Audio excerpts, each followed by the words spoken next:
Welcome, curious travelers, to the deep dive. You know that feeling, right? That amazing buzz of excitement when you're hitting somewhere new, internationally. It's fantastic. Oh, yeah, absolutely. But let's be honest, there's often that little hum of worry underneath. Mhm. And for loads of people, especially in those first 24 hours, Mhm. that worry is all about, well, the language barrier. Exactly. Yeah, our research looking at, traveler feedback and how language actually works in these settings, it really highlights those first moments, the airport and the hotel. It's like running a kind of linguistic gauntlet. A gauntlet, that's a great way to put it. Because it's not just chatting, is it? No, not at all. It's these high stakes interactions, critical transactions, really. Yeah, high stakes is right. Think about it. You mess up one word at check-in. Maybe you miss your flight. Or, at the hotel, a simple misunderstanding could mean the wrong room, maybe a surprise charge. And these aren't just small things. They can genuinely ramp up the stress levels. For sure.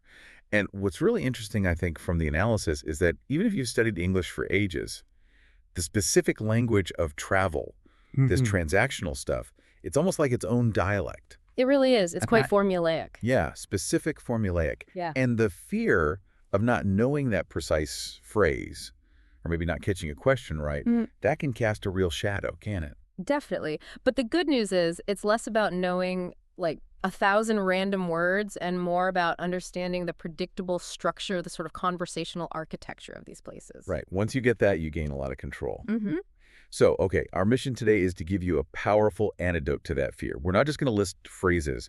We're aiming for something deeper, a kind of a comprehensive mental model for confident travel. Yeah, we've zeroed in on 15 really high impact, high leverage phrases and questions, the ones that'll help you navigate airports and hotels smoothly, with confidence and, dare I say, grace. Grace, I like it. And the way we're doing it, it's quite specific, isn't it? It is. For each key phrase, we're doing a sort of strategic deconstruction. We'll look at what to say, obviously, but also why that specific phrasing works best. Like the grammar behind it, variations. Exactly. The grammar, common ways it might change, and crucially, we'll anticipate the likely responses you'll get back from, say, airline staff or the hotel desk. So you'll walk away with pretty complete little conversational scripts, plus the vocabulary you need for each bit. That's the plan. Okay, so the outcome for you listening in should be pretty profound. By the end, you'll have this clear roadmap for those core travel conversations. The airport, hopefully less anxiety, more like a simple logical process. And the hotel, less uncertainty, more like, okay, this is my comfortable home base for a bit. Yeah, the goal is really to silence that linguistic anxiety, that little hum, and unlock the confident, capable traveler we know is inside you. So let's dive in. Let's do it. All right. Our journey starts where most trips do, the airport. Your first big linguistic hurdle.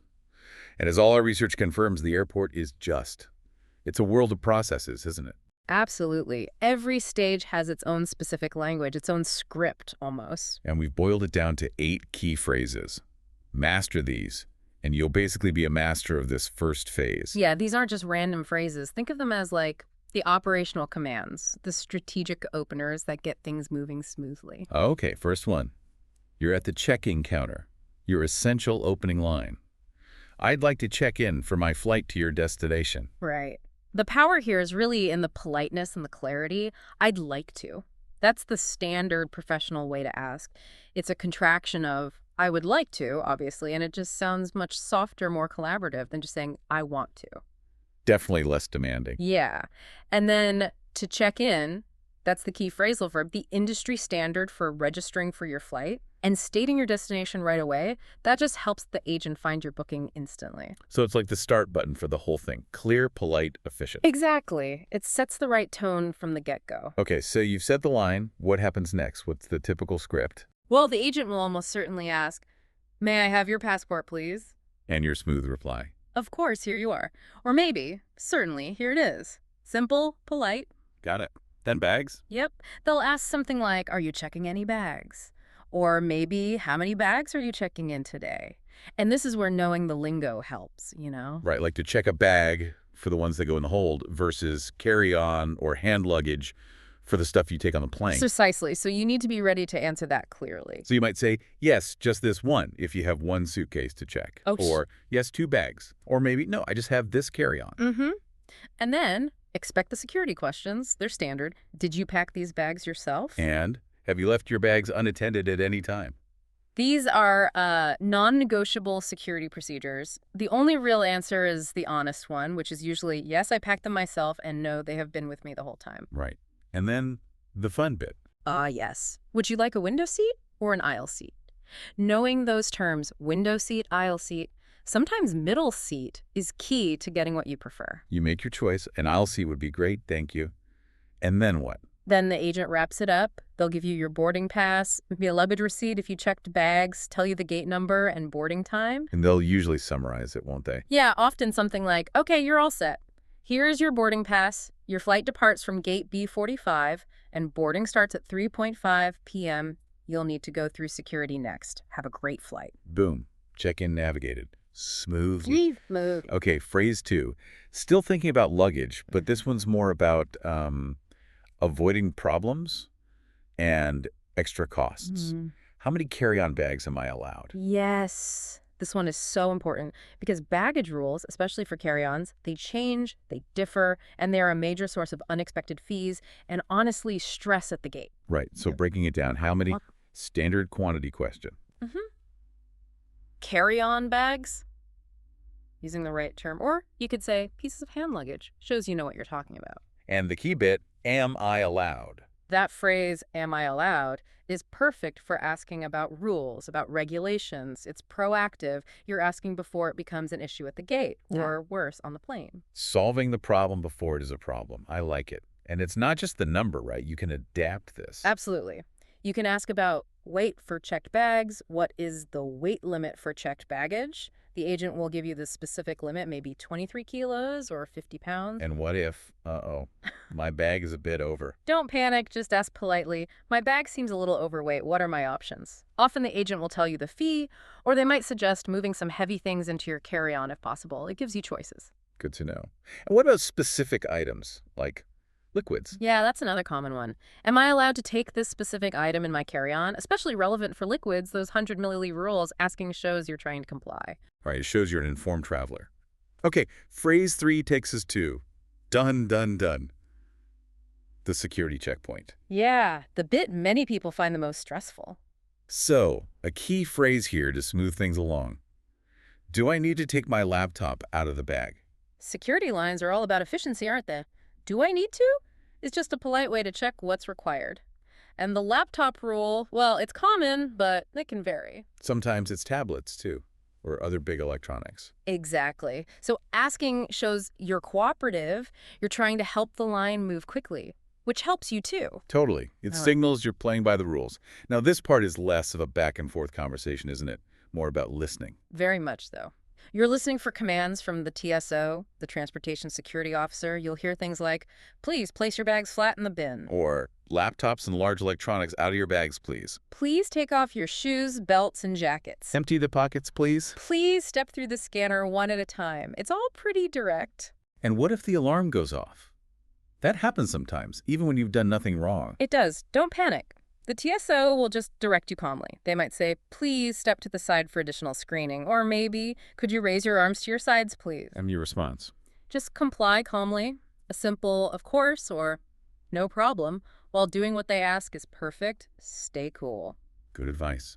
Oh, through security. Phew. Now, phrase 4, finding your way. Terminal can be huge and confusing. Oh, absolutely. Like mazes sometimes. So you need this phrase. Could you please tell me how to get to gate number? That could you please is just so polite, isn't it? Slightly more formal maybe, but really effective when asking staff for help. It shows respect for their time. And tell me how to get to is a natural way to ask for directions. Much better than a blunt where is. Definitely. And obviously, state your specific gate number from your boarding pass. This little phrase saves so much time and stress, especially in those massive, unfamiliar terminals. Right. Now, understanding the answer is the next part. The staff member might say something quite detailed. Yeah, like, of course. Go straight ahead through this main concourse, then take a left at the food court. You'll see signs for gates C1 to C20. Keep walking for maybe 5 minutes, and your gate will be on the right-hand side. So you need to catch that directional vocabulary. Exactly. Things like go straight ahead, continue straight, take a left, turn right, it's on your left, on your right. Words like concourse, terminal, escalator, or elevator, or lift if you're in the UK. And here's a smart move, especially if the directions felt a bit complicated. Yeah. Use that confirmation loop technique. Yes. Asking something like, okay, so it's straight ahead and then a left at the food court. It just checks you've understood correctly, shows you were listening to. Prevents you from wandering off in the wrong direction for 10 minutes. Precisely. Okay, almost there. Phrase 5. You're at the gate, waiting to board. This is a simple but potentially trip-saving question. Absolutely crucial, this one. Is this the correct gate for the flight to your destination? Gate changes happen. They're not super common, but they happen. Boarding the wrong plane. That's the ultimate travel nightmare, isn't it? Totally. So this quick, direct question offers huge peace of mind. Just state your destination clearly. A tiny bit of effort for massive certainty. Mm-hmm. And while you're waiting at the gate, listen out for announcements. You might hear things like, we'd like to announce a short delay for flight BA249 to London. The new estimated departure time is 5:30 p.m. So knowing words like delay, on time, canceled, and estimated departure time is really helpful for managing your own time and expectations. Definitely. And here's another useful little phrase for gate time. Excuse me, what is the Wi-Fi password? Always good to have. Ah, absolutely. And then the boarding process starts. Yeah, you'll hear the agent announce things like, we'd now like to invite our first class and business class passengers to board. Or they might say, we will now begin boarding by boarding group. Group 3 may now board. So you just look at your boarding pass, see your group number, and get in line when they call it. And that's it. You've done it. Airport conquered, linguistically speaking. Like a pro. Exactly. So you've confidently handled the airport. You're maybe on the plane or just landed. Now, let's shift gears into part 2, mastering the hotel. Right, the next stage. Yeah, these next 7 phrases are all about ensuring your hotel stay is just as smooth, just as comfortable, making that temporary place feel, well, welcoming. Okay, phrase 6. You walk up to the hotel reception. Your opening move, echoing that airport efficiency. Hello, I have a reservation under the name of your last name. Perfect. I have a reservation that immediately tells them you've pre-booked. It sets them on the right path compared to if you said, I'd like to book a room, which starts a totally different conversation. Makes sense. And then under the name, your last name, that's the key piece of info they need. And a little tip. If your last name is unusual or easily misspelled, just offer to spell it Smith. S-M-I-T-H.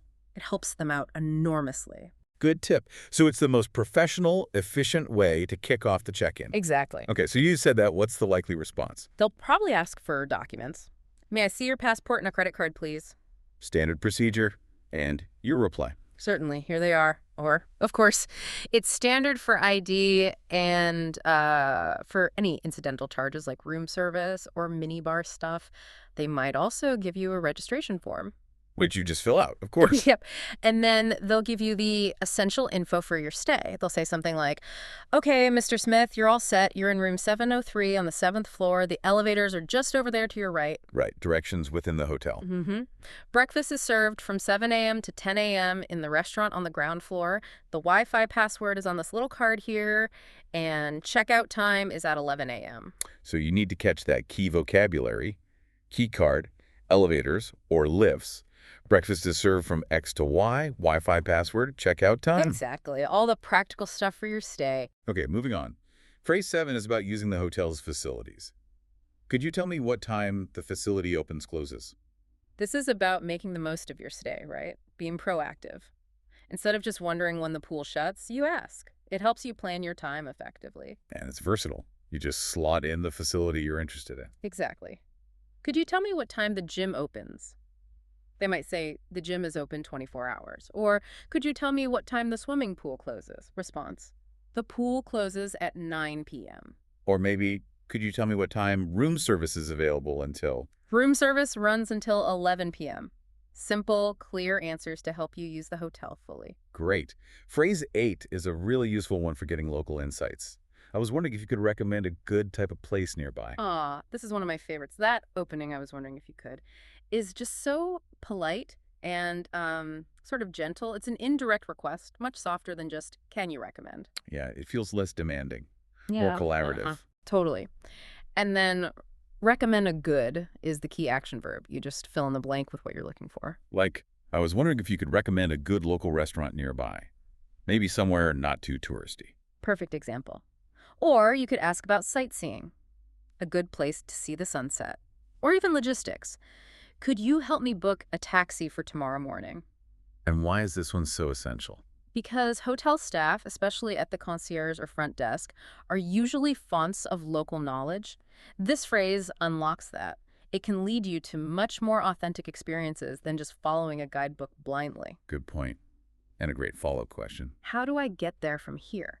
That prompts them for directions. Maybe they'll even circle it on a map for you. Super helpful. Definitely. Okay, phrase 9. You're in your room, comfy, but you need something extra towels. Maybe the aircon is acting up. Right. Instead of trekking back down to reception, you pick up the phone. And you say, hello, this is room number. Could I have items sent up to my room, please? Key elements there. Always state your room number first. Hello, this is room 703. It saves time. Then, could I have? The polite request formula again. And finally, clearly state what you need. Send up to my room, please. So, examples. Could I have some extra towels sent up to my room, please? Or could I have a new key card, please? Mine seems to have stopped working. Or maybe, could I have an extra pillow sent up, please? Or if something's broken, could I have someone take a look at the air conditioning? It doesn't seem to be working properly. Clear, polite, efficient, gets your needs met without hassle. Perfect. Phrase 10. We're nearing the end of the stay now, maybe looking at the bill. And sometimes there are confusing charges. It happens. Taxes, service charges, maybe a minibar item you don't remember. So the polite way to query it. Could you tell me what this charge is for? Yeah, could you tell? He keeps it non-accusatory, very neutral. And then what this charge is for, ideally while pointing to the specific line item on the bill if you have it. Empowers you to clarify things politely before you pay. Avoids awkwardness or disputes later. Exactly. Knowing terms like incidental charges, extras, VAT or local tax, service charge can also help you decipher the bill. It's just smart travel practice to review it. Totally agree. And finally, phrase 11. The checkout itself. Time to leave. The simplest one, really. Just walk up and say, I'd like a checkout, please. Yep. Clear, direct, standard. Add your room number if you like. Room 703, checking out. And the receptionist will likely start the process, they might ask. Usually something pleasant like, of course, how was your stay? To which you can give a simple, polite answer. It was lovely, thank you. Or, very comfortable, thanks. They'll also probably ask the minibar question. Did you have anything from the minibar last night? Be honest. No, I didn't. Or, yes, just a bottle of water. Exactly. Then they'll present the final bill. You give it a quick look using phrase 10 if needed. And then you pay. And one last, potentially very useful question at checkout. Ah, yes. If your flight isn't until much later, could you store my luggage for a few hours, please? Most hotels are perfectly happy to do this, and it frees you up to enjoy your last few hours in the city. Brilliant. Okay, so that covers the 15 core phrases for airport and hotel interactions. But, real travel isn't always perfectly scripted, is it? Unexpected things happen. Absolutely. Which brings us to part 3, the Beyond Phrases Toolkit. These are 4 universal strategies for handling pretty much anything. Yeah, mastering the phrases is step 1. These strategies are about building that deeper, more resilient confidence for situations you didn't anticipate. Okay, strategy 1, the politeness formula. We've touched on this, but it's worth stressing. Politeness is like linguistic WD-40. It just makes everything run smoother. Huh, good analogy. It really works. The formula is simple. Smile. Start with hello, or, excuse me, use those polite request forms. Could you? Right. I'd like to. And always, always finish with please and thank you. Sounds basic, but why is it so powerful? Because it signals respect. It makes people want to help you. It de-escalates potentially tricky situations and just generally makes interactions more pleasant for everyone. It's a universal positive. So simple, so effective. Yeah. Okay, strategy 2, the I don't understand lifeline. This one is huge. It is totally okay not to understand everything, especially when you're learning or in a new environment. The key is how you handle it. So the phrase. I'm sorry, I'm still learning English and I didn't quite understand. Could you please speak a little more slowly? Or even just, sorry, could you repeat that more slowly, please? And the psychology here is important, right? It's not admitting failure. Not at all. It's an honest statement. You're inviting the other person to be your teammate in communication. It reframes the situation from your problem to our shared goal. And honestly, it almost always brings out kindness and patience in the other person. That's a fantastic way to think about it. Okay, strategy 3, the confirmation loop. We mentioned this with directions, but it applies everywhere. Repeating back key information is a genuine power move. So examples like, okay, so that's gate B45 at 3.15. Got it. Or at the hotel. Yeah. Okay, so breakfast finishes at 10 a.m. Why is this so effective? Two main reasons. One, it confirms your understanding, catching any mistakes immediately.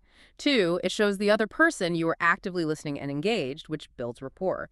It prevents small misunderstandings from snowballing. Smart. Gives you control, prevents errors. Love it. And finally, strategy 4, the nonverbal advantage. Never underestimate the power of body language. It communicates so much, sometimes even more than your words. So what are we talking about here? Open, friendly posture. Smile genuinely. Make appropriate eye contact norms vary a bit culture to culture, but generally showing you're engaged. Avoid crossing your arms, which can seem defensive. And gestures. Polite gestures can really help clarify, pointing clearly but politely to the item on the bill you're asking about, or gesturing towards the gate sign you're confirming. It just reinforces your words and bridges small language gaps. Makes perfect sense. Wow, okay, what a deep dive that was. We've covered a lot of ground. We really have. But the big takeaway, I think, is that the language of travel, especially airports and hotels, isn't this big, scary, chaotic thing. It's actually predictable. It really is. It's a learnable skill. Right. Those interactions are mostly a sequence of transactions, and each one has a sort of script. And you, listening now, you basically have that script. You've got the 15 key phrases, you understand the flow, you know what questions to expect, and the vocabulary to understand the answers. Exactly. And you've got the backup strategies, too, for when things go off script. You're equipped to handle common issues like overweight bags or bill queries and the universal tools for anything else. So here's a final thought to mull over as you plan your next trip. That anxiety about travel English, a lot of it comes from fearing the unknown, right? Fearing you won't have the right words. The fear of being stuck. But hopefully this deep dive has kind of made the unknown known. We've broken down what seemed like a big challenge into manageable step-by-step processes. So the invitation is practice these phrases, internalize the little scripts we talked about. But more than that, carry a new mindset. You're not just an English learner struggling abroad. No, you're a capable, confident traveler who's now armed with the specific tools for these specific situations. Your next trip isn't some kind of language test. It's an adventure, an opportunity to explore, experience, connect. And now you really do have the words to navigate those crucial first steps with confidence. Carry that confidence with you. That's all for this deep dive. Until next time, keep exploring.